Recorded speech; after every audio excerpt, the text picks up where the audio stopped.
அனைவருக்கும் டிவைன் ஹீலர்ஜி மற்றும் Reiki tantric master அன்பு வணக்கம்.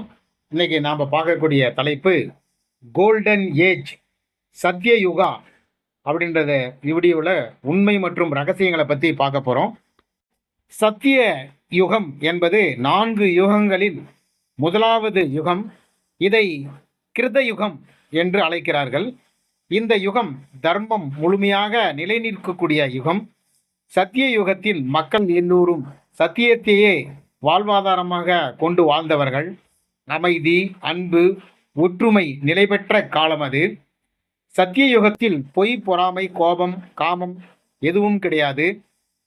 தர்மம் 4 காலிலும் நிற்கும் காலம் அது. எல்லா உயிர்களுக்கும் ஒரே நிலை, வேற்றுமை என்பதே கிடையாது. அந்த நாளில் மனிதர்களுடைய ஆயுள் காலமானது 1,00,000 ஆண்டுகள் வரை இருந்தது என்று கூறப்படுகிறது. உடல் வலியும் ஆரோக்கியமும் மிகுந்திருந்தது. உணவு முற்றிலும் சைவ உணவாக இருந்தது. யாகங்கள், பூஜைகள் இதற்கெல்லாம் தேவையில்லை.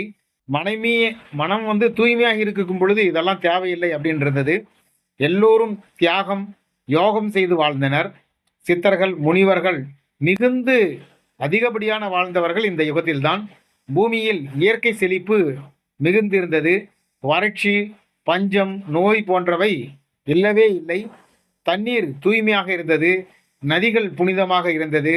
காடுகள், மரங்கள், பறவைகள் இயற்கையோடு இசைந்து இருந்தன.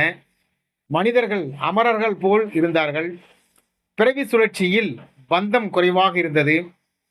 ஆண், பெண் இருவரும் சமமான மதிப்பு பெற்றிருந்தனர். அரசாட்சியோ சட்டமோ இந்த யுகத்திற்கு தேவையே இல்லாமல் இருந்தது. அனைவரும் சுய கட்டுப்பாட்டுடன் வாழ்ந்து வந்தார்கள். சத்திய யுகத்தின் அரசன் அடிமை என்ற வேறுபாடு கிடையவே கிடையாது. வஞ்சகம், கபடம் இல்லாத காலம். கலையரங்கம், போர் என்பதற்கு இந்த இடத்துல அவசியமே இல்லாது இருந்தது. அனைவரும் தெய்வீக குணங்கள் கொண்டிருந்தார்கள். சத்திய யுகத்தின் அனைவரும் மகிழ்ச்சியாக வாழ்ந்திருந்தார்கள். அந்த காலத்தில் சித்தர்களின் ஆசி நேரடியாகவே அவர்களுக்கு கிடைத்தது. காம, குரோத, லோப, மோக, மத, மச்சரியம் என்று இந்த 6 பகைவர்கள் அவர்களுக்கு எப்போதும் இல்லாமலே இருந்தார்கள்.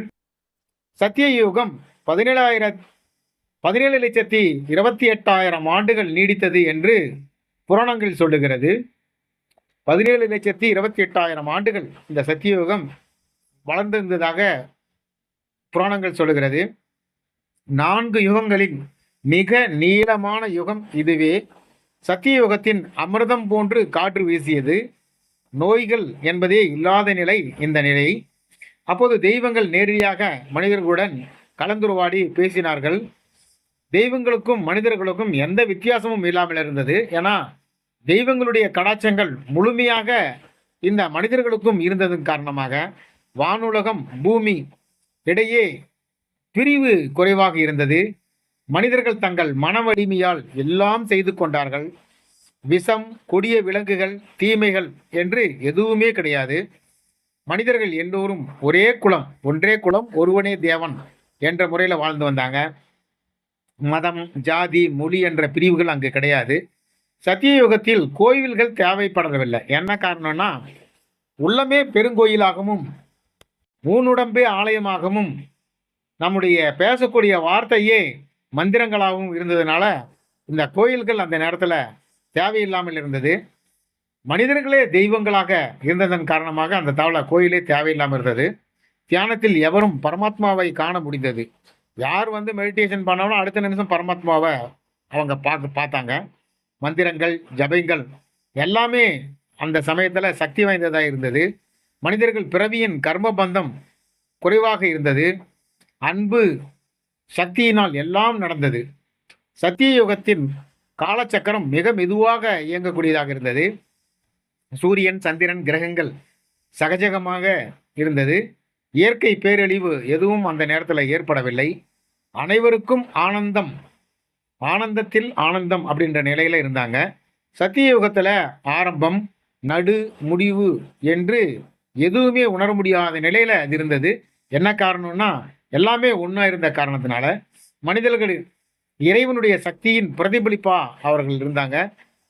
அப்பொழுது யஜ்ஞங்கள் பூஜைகள் மிகுந்த சக்தி கொண்டதாக இருந்தது. அவர் அசுரர்கள் அந்த காலத்துல யாருமே இல்லாத காலம் அது.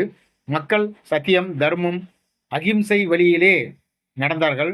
அப்போது மந்திரங்கள் சக்தி சித்த சக்தி எல்லாம் இருந்தது. மனம் சுத்தமாக இருந்ததனால் இசை ஓவியம் கலை அனைத்தும் தெய்வீக கலையாக கருதப்பட்டது. பொருளாதார சிக்கல்கள் எதுவும் அந்த நேரத்தில் இல்லை. யாரும் யாரையும் ஏமாற்றவில்லை. மகிழ்ச்சியே வாழ்க்கையின் இலக்காக இருந்தது. அப்பொழுது வயதாகி இறப்பதும் இயற்கையானதாக இருந்தது. சத்திய யுகத்தில் மனிதர்கள் அனுபவத்தோடு புராண அறிவை பெற்றிருந்தார்கள். மொழி வேறுபாடுகள் இல்லாத காலமாக இருந்தது. அனைவரும் சமஸ்கிருதம் போன்ற தெய்வீக மொழி பேசியதாக சொல்லப்படுகிறது. சத்திய யுகத்தின் பக்தியும் ஞானமும் ஒன்றாக இருந்தது. மனிதர்கள் கொடையாளர் குணம் கொண்டவர்களாக இருந்தார்கள். அனைவரும் இயற்கைக்கு மரியாதை கொடுத்தார்கள். மழை பருவநிலை எப்போதும் சரியாக இருந்தது. விலங்குகள் பறவைகள் மனிதர்களோடு அமைதியாக இருந்தன. கடல்கள் மலைகள் புனித சக்திகளால் நிரம்பியிருந்தது. சத்திய யுகத்தில் எந்த யுத்தமும் நடந்ததில்லை. இராணுவம் ஆயுதம் அந்த நேரத்தில் தேவையே படவில்லை. மனிதர்கள் முகத்தில் எப்போதும் ஒளி இருந்தது. அனைவரும் தெய்வம் போலவே தோற்றமளித்தார்கள். சத்திய யுகத்தின் பாலின சமத்துவம் உச்சத்தில் இருந்தது. அன்பு கருணை அருள் ஆகியவை இயற்கையாகவே இருந்தது. ஆனந்தத்தில் ஆனந்தம் பூரண சந்தோஷம் மட்டும் நிறைந்திருந்தது.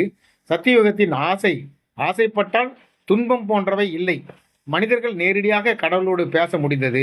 சத்திய யுகம் என்பது மனிதர்களின் பொற்காலம், கோல்டன் ஏஜ் என்று அழைக்கப்படுகிறது. இப்படிப்பட்ட இந்த சத்தியலோகம் 4 யுகத்தின் முதல் யுகமாக இருந்தது.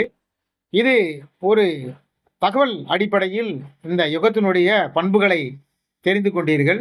இந்த பதிவு பிடித்திருந்தால் சப்ஸ்கிரைப் மற்றும் ஷேர் செய்யவும். நன்றி, வணக்கம்.